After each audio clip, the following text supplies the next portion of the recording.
think we should go with John. John from Ohio, you were on air. What's up? Yes, I am here. I am glad to talking with you guys. Yes, we're glad you're talking with us. Yes, because my son is same age of you, and I am 73 years old. Cool. And I am atheist, and he's Baptist, and he's Baptist, and he's a preacher. Interesting. And we always fight. We always fight. And I want to say for sure there is no God. Oh, yeah. So we have in your notes here, you want to talk about the belief that there is no God. No God, because always I ask him, my son, where is the God? Yeah. He doesn't have place for him. Yeah. I said, tell me, where is the God? He says, all over. I says, who made all over? He says, he did. I asked him where he was when he made all over. He doesn't have answer. Yeah. So I think the problem is sometimes... They should have place. Yeah. But it says, in the beginning there was nothing. Means God was nothing himself. Yeah. Where he was, is nothing. So let me stop you here. There was nothing where he was himself. Because I think maybe a better approach, if you're trying to have these conversations... He doesn't exist, right? He was in nothing. So... Nothing means zero. I'm going to mute you for just a second because we're trying to talk here. But if you are listening, I hope you are, there could be a problem when talking to people of different faiths. Yeah.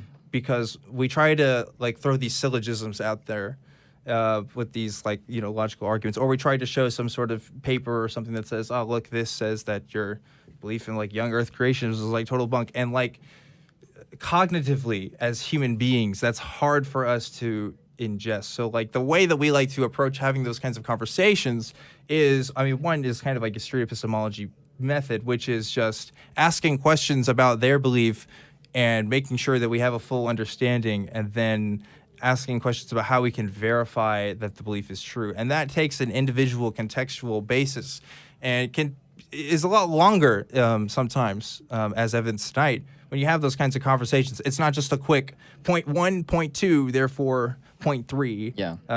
And it's not natural per se, because we want to kind of sink our teeth into it, but it can prove to be a lot more effective sometimes. Yeah, and one thing is that I don't think a lot of people realize is when you learn a little bit about psychology, you realize that there's more to believing something, especially very foundational, than just the logical parts of it. I mean, it's like Craig talked about just now, is that it goes beyond, for a lot of people, it's not just I have this evidence-based reason to believe in God. There's a faith reason. It's kind of an emotional, instinctive, intuitive reason to believe.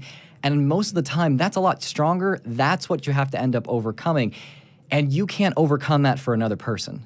People have to overcome that on their own. I mean, I think for both of us, we really, really didn't want to be atheists. I mean, we seriously didn't. Isn't that interesting? And the thing is, one barrier got knocked down, a lot of the reasonable, logical aspect of it. But then eventually we realized we had to let go of this emotional attachment because we didn't have a reason to be clinging to God anymore. And we didn't have a reason that we found to be satisfactory, right? I would say. Yeah, and it takes a lot longer, I think, to break down that emotional barrier, that emotional connection, than it does something logical.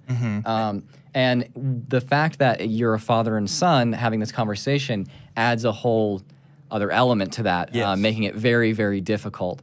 The number one thing I would say there is that, I don't want to give advice to someone who is my elder and probably knows a lot more about this stuff than I do. You have a degree in psychology. I do, but you can talk about that. But speaking from personal experience, the number one thing that I want to know and hear from my dad, and I'm sure that you already do this, is that we have love for each other. And my dad makes sure that every time he sees me, that he says, "I love you, I'm proud of you, and I'm super, super lucky to have that." And I'm sure that your son, is in the same boat. And so, just for anybody listening that's in that same situation, I want to put that advice out there. But ultimately, I don't think anything productive is going to come out of this reasonable conversation if there's an emotional barrier there. Yes. So I think the number one priority is the emotional connection that you have to your son, and making sure that you have a mutual trust, even though you have disagreements. Otherwise, you're going to be fighting about these things all the time and always arguing. And at the end of the day, remember, neither one of you believe in Islam, and you can always laugh at that instead. That's what my dad and I do. Whoa. I mean, I guess that's true, but also Not Muslims, but Islam itself. yes. Let's make that distinction real quick. Yeah. Drew does not represent the ACA in any official capacity. Is it controversial to say that? I don't know.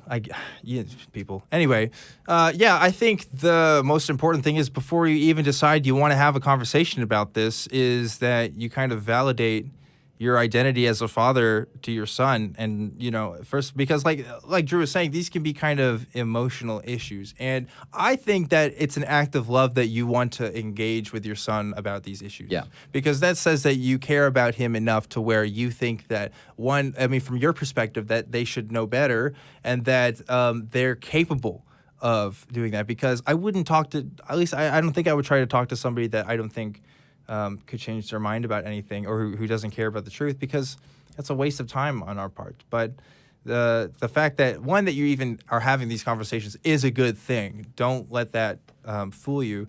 But I would say, as far as your approach, just examine yourself and see what you want to get out of these conversations, because more than likely it's not going to be a single conversation or even two or three that's going to completely change their deeply held beliefs. It's going to be a series of conversations, a series of experiences, a series of research, probably, if it's really deeply held, especially if they're in official capacity at a religious organization. So it's something you have to consider. There's a lot of contextual elements that go into that. But, that doesn't mean stop trying.